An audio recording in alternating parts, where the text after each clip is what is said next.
Amazing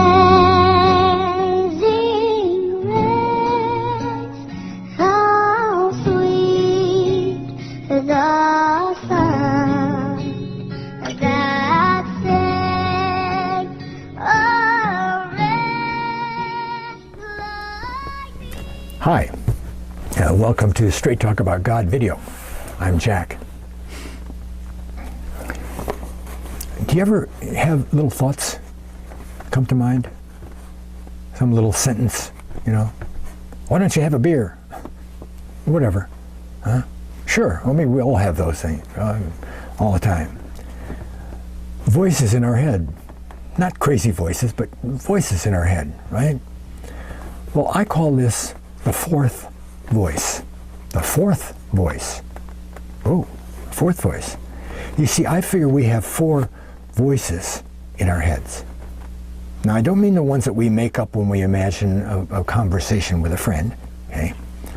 As you'll see later, we have what I think of as your true voice. True voice. And there are two other voices that we often hear from. And that's the key to understanding these voices. See, only one of the four voices originates in our true voice. Okay, we'll get to that. Okay, let's get on with an examination here. Okay, the first thing to understand is not only where these voices came from. Okay, that's kind of basic. If you're a true believer, you can guess at that. You know, God and the devil, a couple of them, right? Okay, where they came, but how they actually get inside our heads. See, because everything that goes on inside our head, we think are our own thoughts, and they're not. They're not. Okay. But it's a simple science. Simple science. Everybody's heard of practically, and most people have accepted. You know, we're all just energy. Yeah, we're all just energy. Okay. Okay. Oh, well, see, your kitchen table is just energy. Just energy. The thing that makes it a table is the frequency at which the energy vibrates. That's what makes it a table. Okay? Rocks have a different frequency than tables, right? And you too. Okay? Oh, and people. Well, people are a whole bunch of different frequencies, right? Every one of our organs has a different frequency of its makeup, right? Okay? Well, if there was something that could change the frequency of things, those things would be different than they used to be, right? If you could change the frequency of a tree, you might wind up with a fish, yeah? A very big fish. Well, I guess you know God can do that, can't you? Huh? I mean, it is His design of you that makes you you, right? And not me. And while we're here, let's talk about God. Right? He's the first voice. Okay, first voice. See, I thought we should talk about God first because we might be more apt to accept that God can do what we're talking about. Okay? So, how does God plant thoughts in our heads? He doesn't sit on our shoulder and whisper in our ear. We don't hear it as a whisper, you know. It's not some voice that comes out of the wall, something, right? Okay. Aren't thoughts just energy? Huh? Little bits of electric energy that zip around in your brain? Sure. Can God manipulate His own energy? Sure. Eh? Well, when God imagines something, it becomes real in whatever dimension God chooses, right? In the final end, aren't we all just the capital I imagination of God? Isn't the whole physical universe just a thought in the mind of God? Huh? And because God can manipulate the energy that makes up our universe, he can arrange a little bit of that energy into a reminder that you left the keys to the car in the house. See? Oh, I'm glad I remembered that. How do you know it wasn't God that planted that thought in your head? Maybe he had a good reason.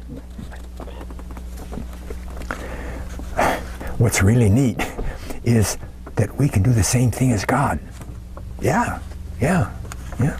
We're made in his image. Okay?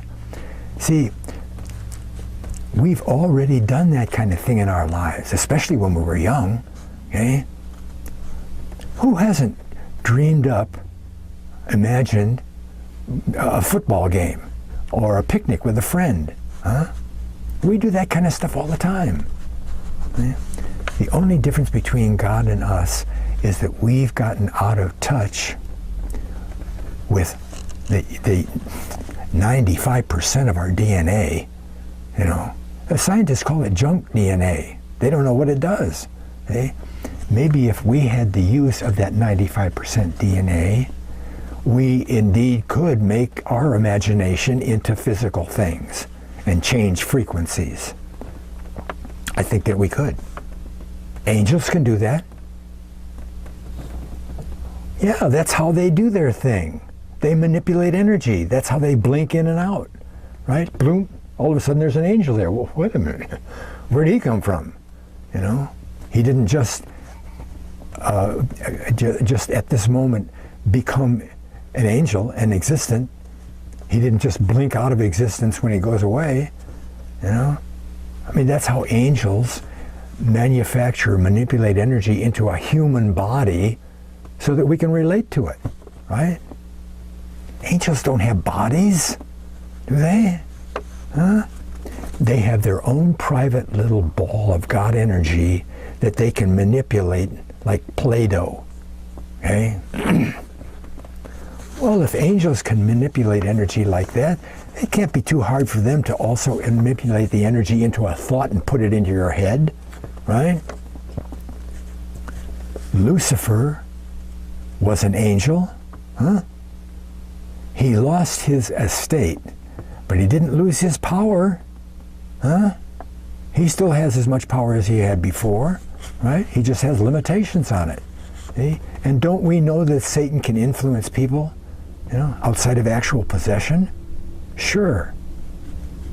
The devil and his minion angels can plant thoughts and pictures in our heads, period.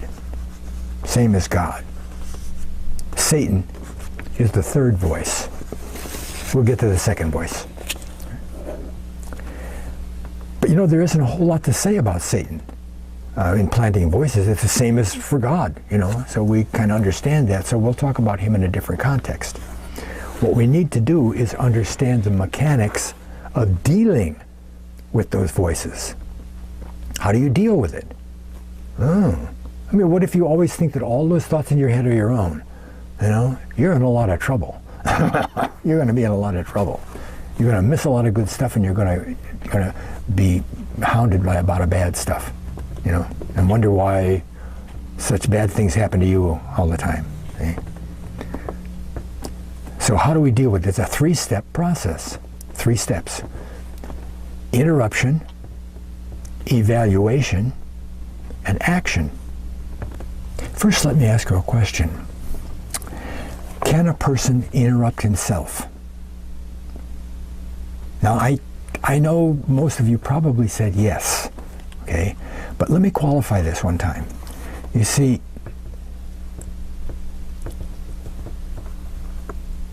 you can't count those things that just fall out of the sky, just interrupt you, boom, out of the blue. You can't count those because you're not sure where those came from. Now, you can see that you can't interrupt yourself. You're working along doing something, and you decide, well, I'm not going to do this anymore. I'm going to do something else. That's not an interruption. That's a conscious decision. It didn't interrupt you, okay? It isn't something different than what you were doing. So you can't interrupt yourself. Your true voice can't interrupt itself. Okay? Not the way God can interrupt you.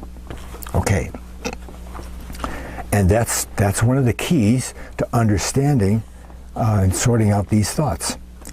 See, and even though the fourth voice, which we'll talk about below, does the same thing, the two voices that actually originate outside our heads, right, God and the devil, okay, they originate outside our head.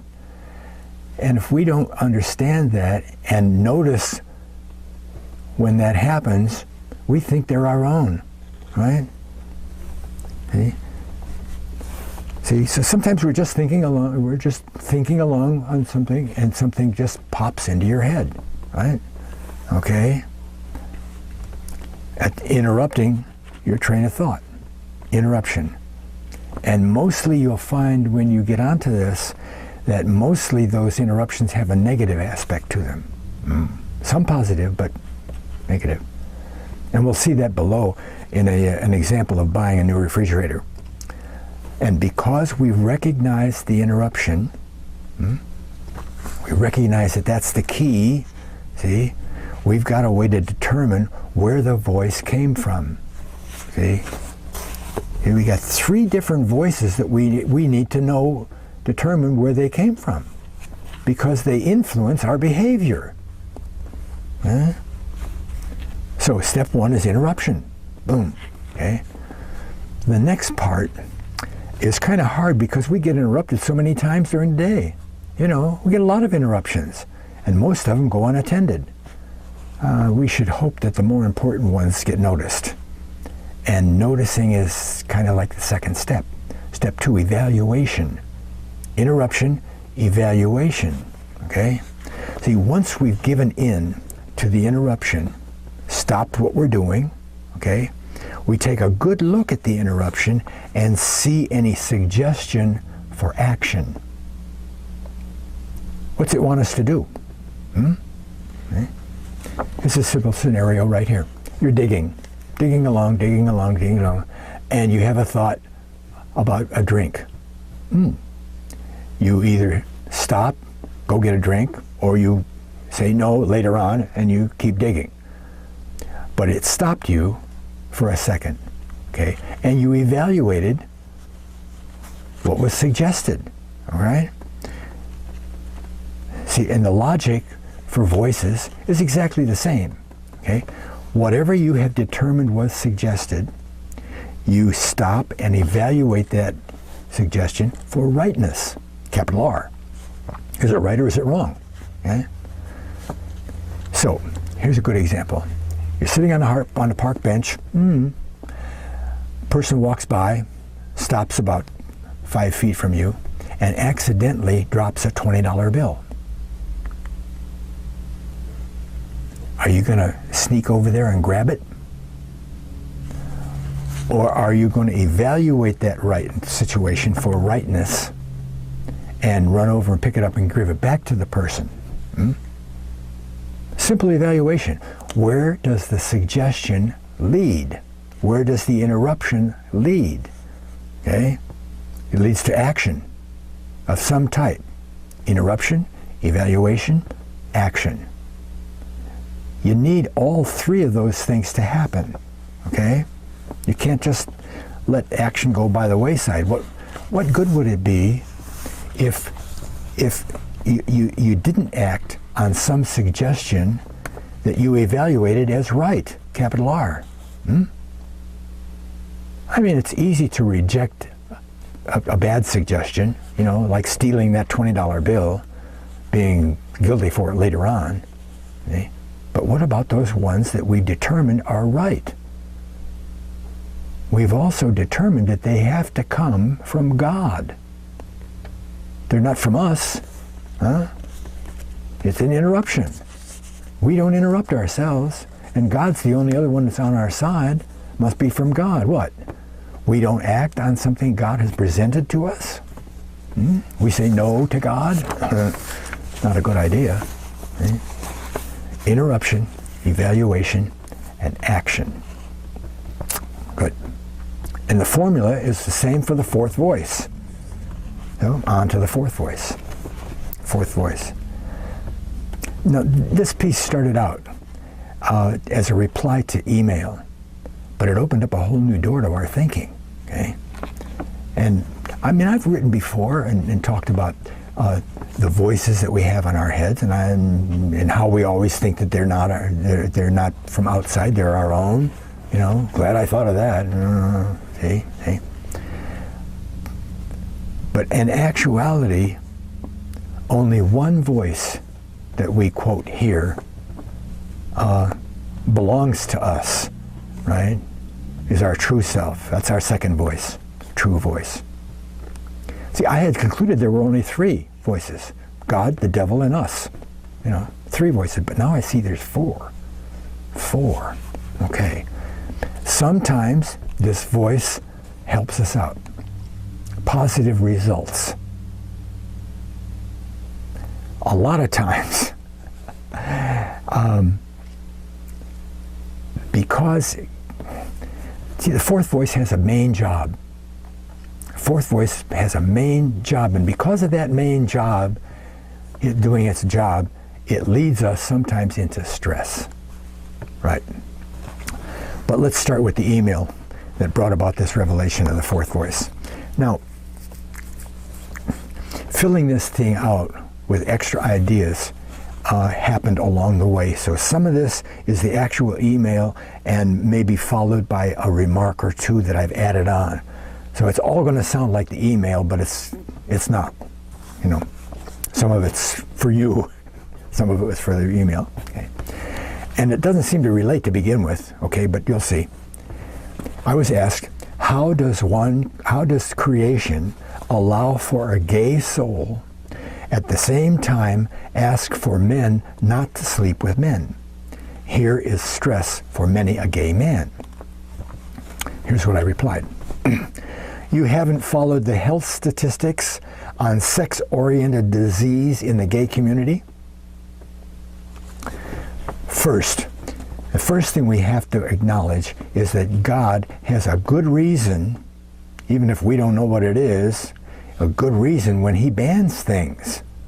He's got a good reason, even if we can't figure it out. Right?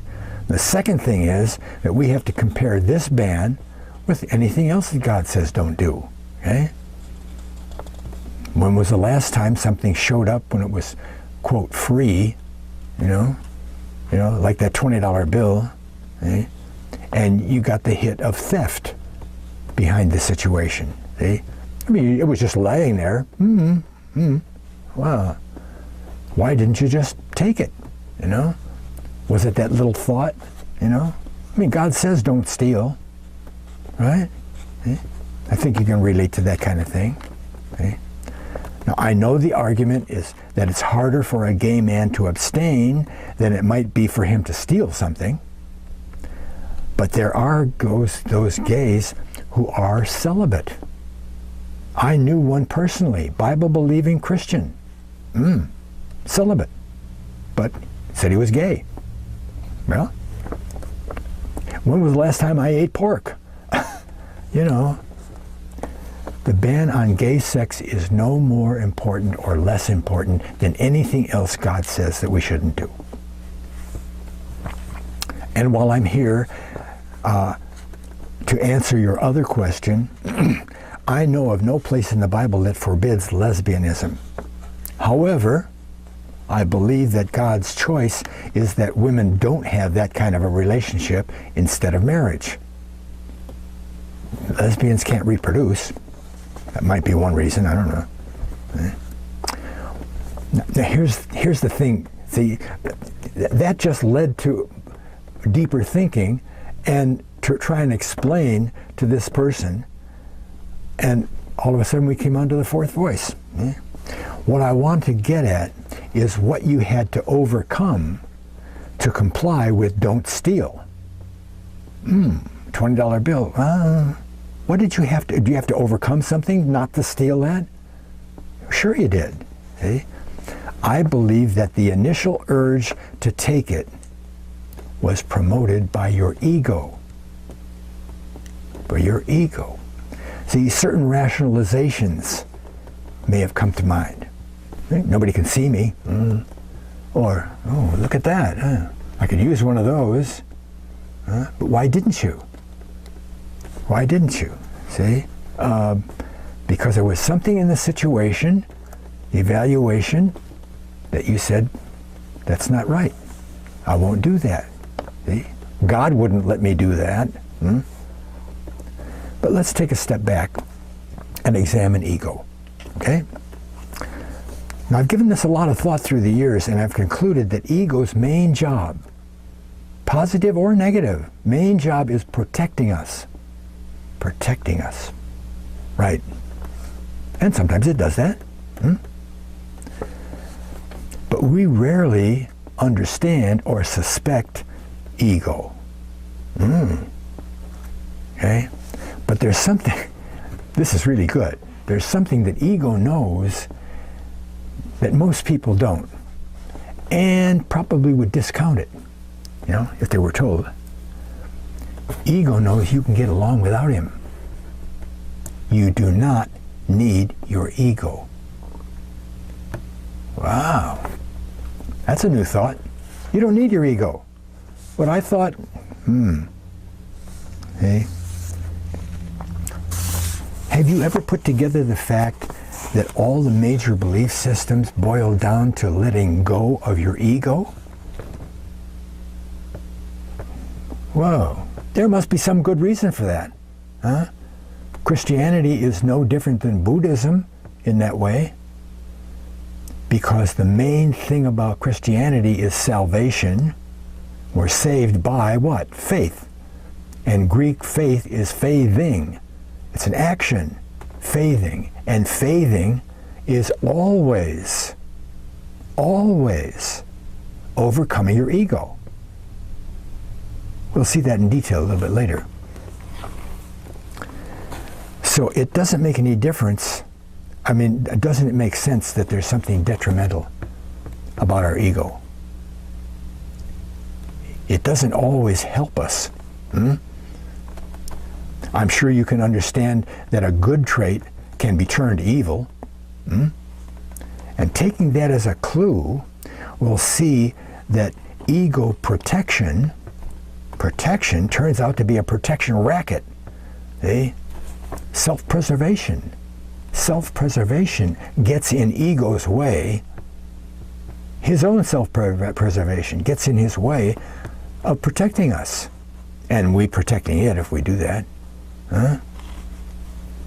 He's so busy protecting us on the short term. Okay, here's a perfect example of I like to use about ego protecting us to our detriment. Okay, you need to buy a fridge. That old clunker won't even keep ice cream firm. You go to the local big box store, and they have 4 on sale. 4 on sale. Okay? Only the 2 lower priced ones are what you need and can't afford. You can't afford that $4,000 fridge, right? They have them. Oh yeah, they do. Okay, well, you're good at reading labels, and you read both of the labels, all the specifications and everything, and how much it costs and everything, and you find that the cheaper one, by $75, is a bit smaller, but not that much. And you probably wouldn't, it has all the features you need, right? You probably wouldn't need or use very much those extra gadgets on the other one. No, but you were a little bit sad because you liked the other one better. Initially you said, oh, gee, that's nice. And then you got to reading the labels and everything, and but $75. You know what's coming? Okay. 3 months after warranty runs out, the fridge failed. It goes dead. Well, don't you know that in all the thinking you do around that event, among the top 3 things you thought of was, I should have bought that other one. It was only another $75. Huh? Does that sound familiar? Huh? I knew I was going to do that. Huh? I maintain that if you had been on to how ego influences us, right, you would have seen all of the arguments being presented by ego to save money. Oh, well, God, well, yeah. I mean, you're just looking. See, I don't know, this one's $75 less than that one, and then but that $75 would. Oh, well, wait a minute. I thought you were reading the labels, not talking about how you're going to need that money for some what if. Huh? Okay. That's protection at the cost of the protected, right? Okay, here's a really important example. Last example of ego acting like it's a separate entity. See, we think of ego as part of ourselves, you know. Oh, some people think their ego is their conscience, and that comes from outside us someplace, or maybe inside. Okay. The scene is a beheading ceremony. A believer will lose his head shortly unless he recants and converts to be a Muslim. Okay? Familiar situation, right, nowadays? In a deadly situation like that, like facing beheading, the ego is going to be screaming to save the body, right? A constant stream of rationalizations on why it would be better to recant. Oh, well, afterwards you could just, a lot of stuff, constant stream, okay? Yeah, of course that happens. But we have to remember whom it is that runs this world and who has for millennia devoured God's beloved. The devil, right? He loves to see a believer die, you know? It's practically his only satisfaction because he knows that the believer's going to instantly be with God, you know? Oh, maybe you might quibble and say, well, he'd rather have him recant, and then, you know, it's the same thing. Either he recants and rebels against God, which loses his salvation. Well, let him die. At least I'll get the satisfaction if he won't be bothering me anymore. Okay, all right. And that's what the believer will say, won't he? You know, my death means nothing. It doesn't diminish me in any way. My death means that I'm assured a place in my Father's kingdom. What voice said that? The true voice. Your true rational voice sits down and it says, well, death is a good thing. I get to go with God. That's your true voice saying that. Well, then, where does all that negative stuff come from? Recant, you can't do, oh, save your, you can, where does all that come from? Not the devil. Certainly not God. And not your true self.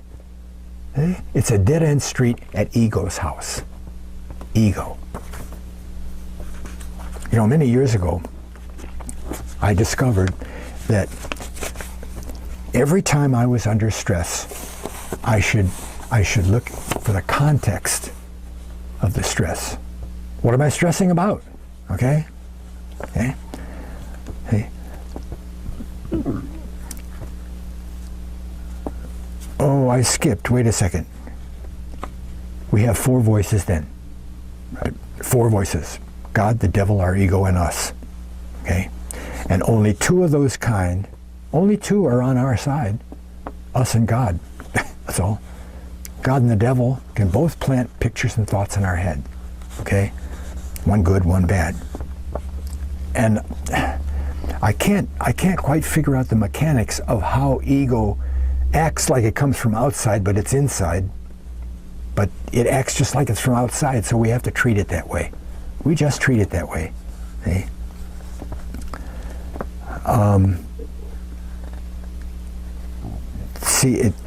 Investigation shows that those rationalizations that made you buy the cheap fridge, were planted by ego, right? just reading along, and all of a sudden they say, oh, well, you can have me. Right?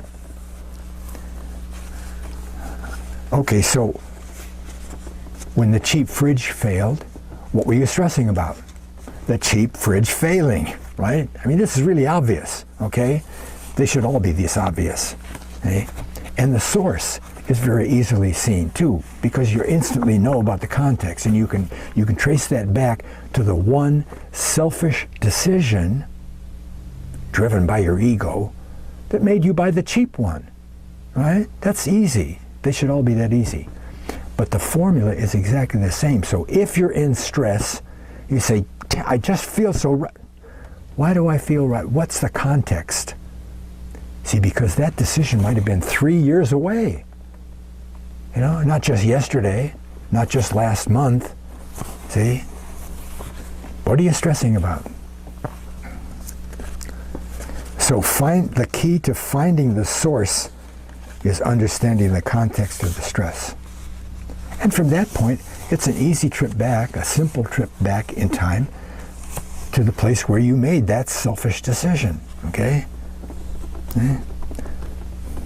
That's kind of a hard part, because we're reluctant to admit that we're jerks, you know, and that we listen to our ego when we shouldn't have, even if it didn't hurt anybody else. Okay? But now we've got ego on the run, the same way we can have the devil on the run. Okay, we can look out for not only the interruption but the irrationalizations. See, interruption is the main key, but you might just notice that you're rationalizing something. You say, wait a minute, oh, wait a minute, is ego involved in that? See? We could operate as though all our rationalizations were from ego overprotecting us, and we probably wouldn't make very many mistakes, you know. So that's a very simple idea: interruption, evaluation, action, getting rid of your ego and all that stuff. But it's very, very hard to accomplish. I mean, it really takes a lot of work just to keep in mind that idea in mind as we go about our daily routine. Okay? Interruption, evaluation, action. Okay, now that's the end of the email plus my extra remarks. But here's some follow-up. Okay, here are a couple acronyms that I've come across that I've made up in order to remember this process: DWIFOY and FOOTS. DWIFOY and FOOTS. And here's how that breaks down. DWIFOY is do what's in front of you, DWIFOY, while you wait for a FOOTS, something to fall out of the sky and interrupt what you're doing. You're just doing something, boom, the phone rings. That's a FOOTS. Interrupts what you're doing. Okay?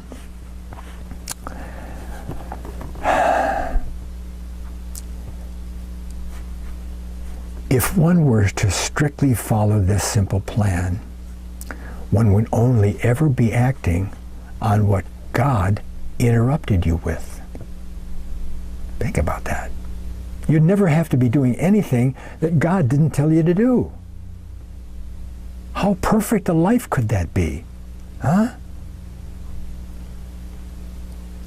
See, again, it's called faithing. Faithing. Acting in trust of what God has said, despite, and this is the important part, because a lot of people don't know what faith is. They just, oh, I've got faith, I do faith. If you're not overcoming some unknown, some risk, then you're not faithing, because the unknown is unsolvable by you, and so you have to depend on something outside of you to get the job done. That something outside of you is something that God has said. See? You're doing what God said despite the negative circumstances. Oh, but what if we need that $75? We get a flat tire. Shut up. I'm going to buy the other one that I like better. Okay? Okay. You see, your true self knows and wants what's right for you, with a capital R, right. It only wants what's positive. Your true self never puts you down. Huh? People who beat themselves up are only acting on a projection of ego's guilt or incompetence or financial insecurity, anything fear related. God is not the author of fear, and neither is your true self. Okay? Now here's one I'm sure you'll understand. It's completely ego-driven. Okay? Ego-driven. Political correctness. What are the feelings around political correctness? You be political. If you don't do this, that's all fear. That's all ego. All ego. Ego is the great what if. The great what if. Ego. Okay, here's an example. Okay. It shows you how you dispense with ego. Okay? I've already told you a couple of times.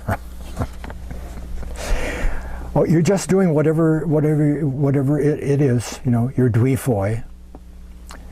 And if you're on this schedule already, that dwi foi, that thing that you're doing in front of you, is something that God gave you in the first place anyway. So you're just doing your dwi foi, boom, boom, boom, boom, and the phone rings, doorbell rings, whatever, boom, that's your foots, right? Okay, you stop and you evaluate the foots for rightness,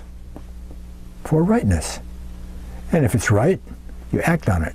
If it's not good, if it's going to wind up in a bad place, probably it came from your ego or most likely the devil, you reject it and you go back to your dwi foi.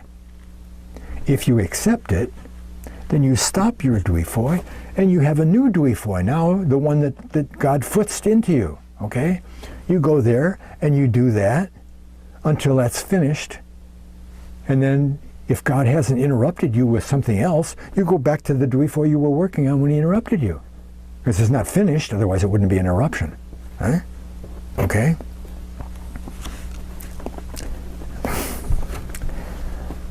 This is profound stuff. You never have to initiate anything on your own. Think about that.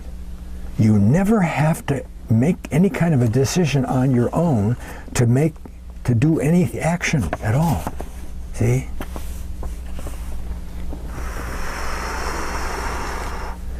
You just live your life. The only decision you ever have to make is that right or wrong?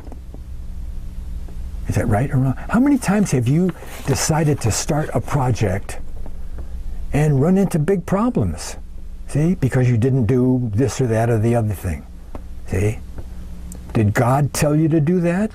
Did he interrupt you while you were doing your Bible study and say, go to the market and buy some bananas? If he didn't, then you're on your own, And when you're on your own, you're at the devil's mercy. You better watch out, see? Okay? So you go and you do that dwi foi out there, you finish with that, you go back to the one you're doing, and you wait for God to interrupt you with something else. Extremely simple and extremely hard to accomplish, But there it is. And in that case, you'd never be acting on anything that God didn't interrupt you with, right? Now, you don't have to call this God, okay? Maybe you're not a believer. I don't know, But it works. It physically works in reality. In our reality, this works. Interruption, evaluation, action. It works. Call it the universe if you want. Call it God, call it providence, call it anything you want. It works. In or out of the God frame. The biblical God frame. Okay? You know why that is? because God created our physical reality to work that way. Okay? Life works best on trust.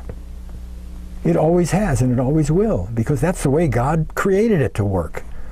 That's the only thing that God wants from us. See? He's created this whole creation and reality in order to help us trust Him. There it is. Trust.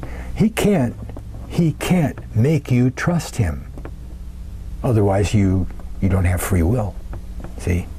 That's why He gave you free will, so that you could trust it. And He's given us a myriad of ways to find out that He is real and can be trusted. See? So you can say, oh, God doesn't exist. This formula exists regardless of whether you say that or not. Okay? Interruption, evaluation, action. Because God is real. And He does all the stuff He says He does. Okay. Well, thanks a lot for watching. God bless.